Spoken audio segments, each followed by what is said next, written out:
This video is regarding formulation development challenges for the generic formulations. So whenever you are developing the generic formulation, whether it is for oral route, it is for topical route, injectable route, or any other route, the challenges are common, and these challenges are related to the main four categories. First is the patent related challenge, that is intellectual property related challenge. Then stability related challenge, manufacturing scale up challenge, and the bioequivalence challenge. All the generic formulations have the common challenges, and these challenges are directly related to the requirements to be cleared for the formulation. So if you are working on to a generic formulation, you should know the requirement of the generic formulation and the challenges. As the generic formulation is required to be robust for the manufacturing process, so challenge will be for the manufacturing process. It is required to be bioequivalent to the reference formulation, so challenge will be bioequivalence. It should be stable, so stability will be the challenge. It should be bioequivalent, so bioequivalence will be the challenge. So I welcome all the viewers to this video, and after watching this video you will get good idea, good knowledge about the formulation development challenges. The generic formulations are required to be stable, robust, should be manufactured easily with the robust manufacturing process, should be bioequivalent, and should be non-infringing. And if you are making the infringing formulations, then you will be required to go into the litigation. So whenever you are working on to the formulation, start with the IP challenges, study of the IP challenges, then learn about the requirements for the stability, bioequivalence, stability, and the technology related problems. Generic formulation development is very strategic and highly regulated process. Developers, generic manufacturers, generic product developers must overcome the legal challenges, scientific challenges, and the operational challenges so that you can ensure that the product is bioequivalent, the product is stable, product is scalable for the manufacturing, can be transferred to the manufacturing site easily, and the manufacturing process will give the required quality product consistently, and it complies with the patents and the IP. So challenge 1 is related to the patent and the intellectual property. We will see this. The innovator formulators or innovator companies or the products manufactured with some novelty, they have the patents. The patents may be related to the API, patents may be related to the formulation, method of use, or these may be related to the manufacturing process, composition, and some other activities. So, generic companies, generic manufacturers, or generic formulation developers must ensure that the formulation does not infringe any active patent before the commercialization of the product. The patent is related to the country where you want to apply for the formulation or where you want to market the generic formulation. Key challenges related to the patent and intellectual property are complex patent landscape, blocking patents, risk of litigation or infringement, need for deep IP intelligence, and balancing innovation with non-infringement. As per my own experience, I understood that if you are going to develop a non-infringing type of formulation, you will face more problems because the patents are related to the APIs, patents are related to the composition, or patents are related to those things which are very critical for the generic formulations. For example, if particle size of the API is directly related to the bioequivalence, then the innovator company or the company which has filed the new product, that is NDA or reference formulation, those companies can file the patent for the API PSD. And if you go outside the ranges of those PSDs, then you cannot get the bioequivalent product. So it will become very critical. This information I have shared you for your easy understanding. Now coming to the key challenges. Complex patent landscape. The patent may be related to the API, API form, API PSD, API solubility, and formulation, composition, manufacturing process, polymorphs. Sometimes the packaging system patents are also there. If you make the packaging system different than the innovator, there are challenges of the stability. So all these type of activities are directly related to the critical requirements for the generic formulation. For example, stability, manufacturability, and the bioequivalence.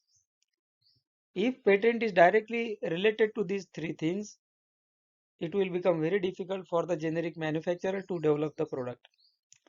Then blocking patents that require careful design around the strategies. Risk of litigation. So for the US market, under Hatch-Waxman Act ANDA filing, there may be a risk of litigation. Then need for deep IP intelligence and freedom to operate evaluation for US market. This is also related to some other markets. Then balancing innovation with non-infringement. Alternate excipients, process, particle sizes can be used, but these will again have a great impact onto the key requirements or key challenges for the generic formulations like bioequivalence, stability, manufacturability, and the patents. Para 4 filing or first to file products for the US market are directly related to the patents, and in para 4 filing the applicant provides the information like the product is not infringing or product patent filed by the innovator is not valid. Now, how to overcome the IP challenges? So, conduct FTO analysis early in development, identify patent blind spots, and then understand the scientific gaps. Then use reverse engineering to understand the RLD composition. So, Q1, Q2, Q3 type of studies are performed. Then develop IP formulation strategies, different polymer grades, alternative processes you can try, like enhancing the solubility by using some different technologies which are patented. Then maintain strong documentation for defense in case of litigation. So if you think that the innovator can sue the generic applicant, then that time the strong documentation for the generic formulation should be in hand. Also, whenever you are working on to the non-infringing strategies, always go with more than 2-3 strategies so that you can select the best one. Now coming to the second challenge, developing robust and scalable manufacturing process. Many of the time it is observed that if you develop a non-infringing product, you cannot manufacture the product. Some manufacturing challenges are there. Then Key concerns. So translating lab scale formula to pilot or commercial scale, achieving consistent CQAs like blend uniformity, granule properties, compression behavior, assay, UOD, dissolution, and many things are there. Then matching the QTPP and CQAs of the RLD. See, as a generic formulation need to develop the product equivalent to RLD, so the generic manufacturer should match or is required to match all the properties to the RLD, whether it is stability or whether it is quality, bioequivalence, and the manufacturing. Then typical problems. So not only with the non-infringing formulations, generic infringing formulations are also face the same problem of manufacturing. Process variability during scale up. Then the product behavior is changed in the scale up compared to the R&D. Sensitivity of formulation to equipment shear or environmental conditions. Difficulty in maintaining the flow, compressibility, hardness and dissolution at scale up for the products like tablets. Many of the time for the topical formulations, developing the manufacturing process is difficult. Maintaining the viscosity, consistency, spreadability becomes difficult. For topical formulations during scale up, we need to match the IVRT, IVPT. We need to have the assay in the range. These type of problems may come. So developing a manufacturing process which is robust and reproducible is a key challenge for the generic formulations. How to overcome these problems? So strategies for building a robust and scalable process. You can apply QBD and DOE and identify the design space where you can get the required quality. Do some literature which is really helpful to you. Understand critical material attributes, critical process parameters. Understand the stability early in the development phase. Do pre-formulation studies to understand the compatible, incompatible excipients. Select the scalable technologies like RMG, base granulation, phosphor granulation, direct compression, roller compaction. Understand the product and develop the manufacturing process. And for manufacturing process, develop the composition. Then conduct risk assessment before scale up. Understand about the scale up parameters and how the batch size may affect the formulation.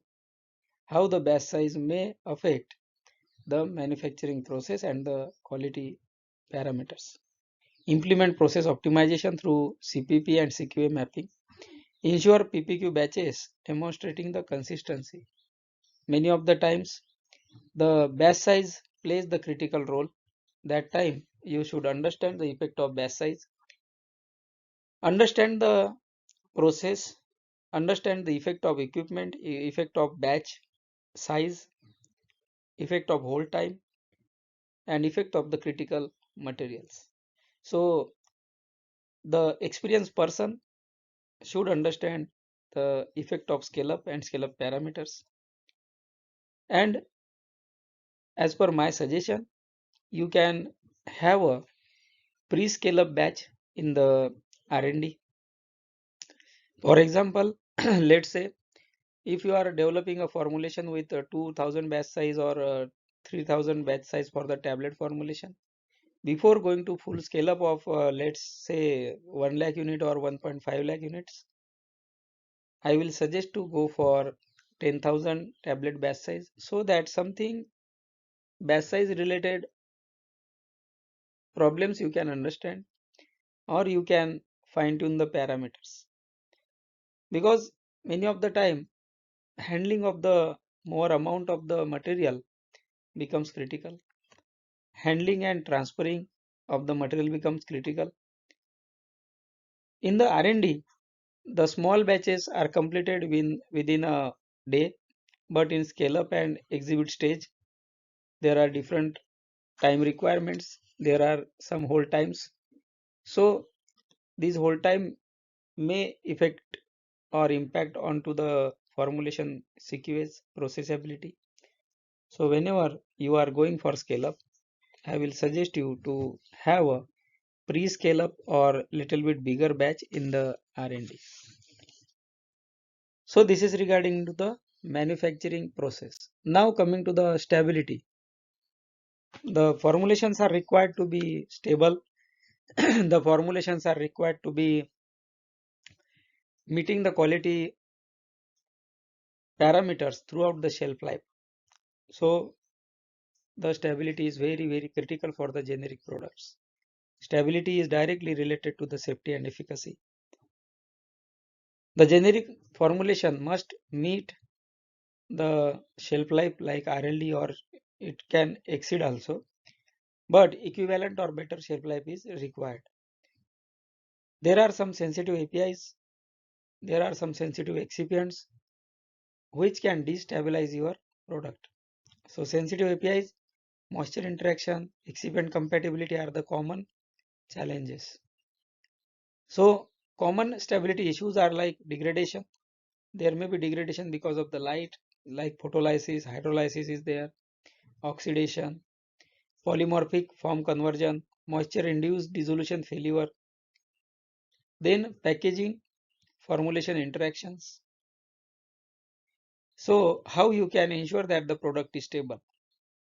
So from the starting, understand the degradation pathways of the API and the formulation, understand the sensitivity of the formulation, conduct the force degradation studies, select moisture resistant excipient and optimal packaging, use stabilizers, understand the reference formulation, understand the other generics formulations if available in the market, study them, understand the manufacturing process used by the innovator, do some reverse engineering, load more batches onto stability in different packagings, optimize your parameters for the manufacturing like granulation, drying, compression, make some batches with different technologies and understand the degradation behavior.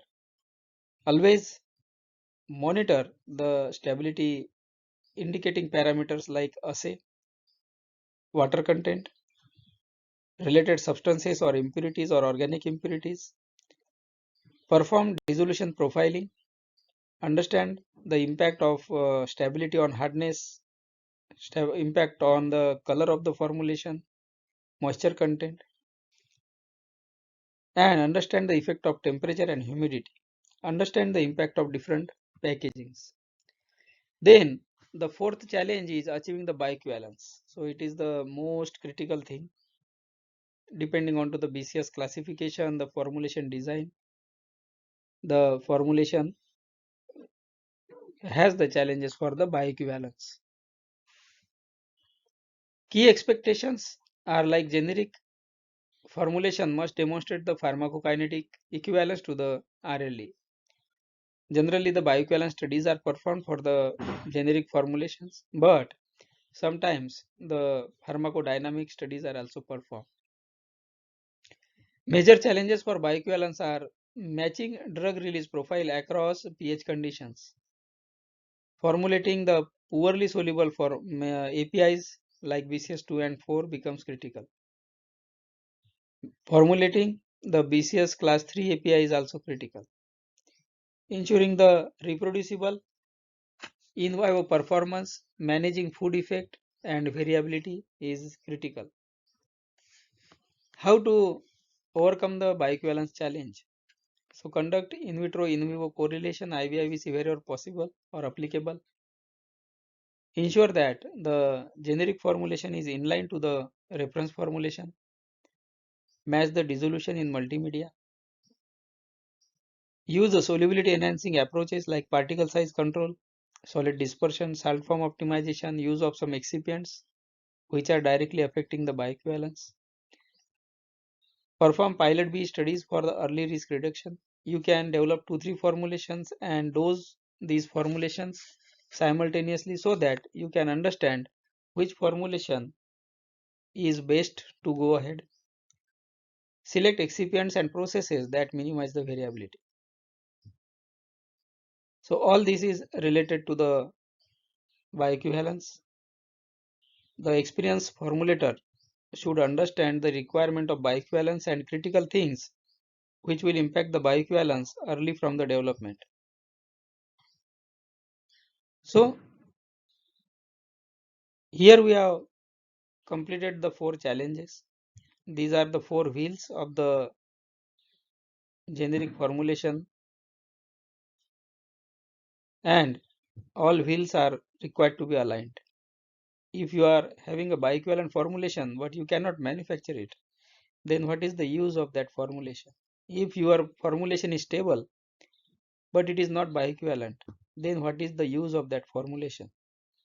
If your formulation is stable, bioequivalent, you can manufacture it. But if it is infringing the patent, then how you can say that the product will be filed?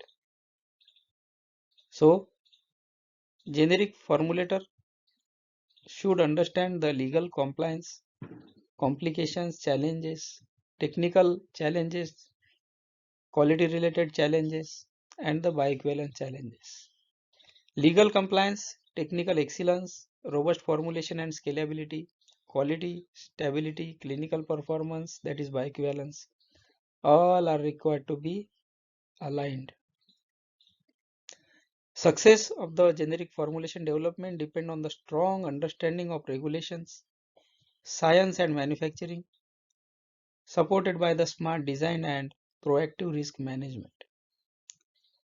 In my experience, I have developed many formulations and I have faced many challenges. So out of those all, I have categorized the generic formulation challenges into these 4 categories, like legal challenges, IP compliances, patent challenges, technical challenges of manufacturing, quality challenges related to stability, and the clinical challenges or compliance like bioequivalence. So whenever you are starting your formulation development, understand all these 4 challenges and then go for the development. I have worked on many of the formulations for different markets, and based on those understanding and experience, I have made this video. I know that this video got quite lengthy, but it was necessary to let you know regarding all the challenges. I will be happy to help you if you have any question, query, or if you want my input in your formulation development. I will try to solve your problem. I will try to give you my knowledge or my understanding based on my experience. So you can follow me on LinkedIn, you can mail me, or you can comment me, and I will try to help you. If you have any technical challenge, if you have any bio-related challenge, if you have any manufacturing process related challenge, so you can contact me. I will be helping you and I will feel very happy to help you. Thank you for being with me. I request you to share these videos to your friends and colleagues, and I request you to watch my channel videos so that you can get more information. Thank you for watching the video.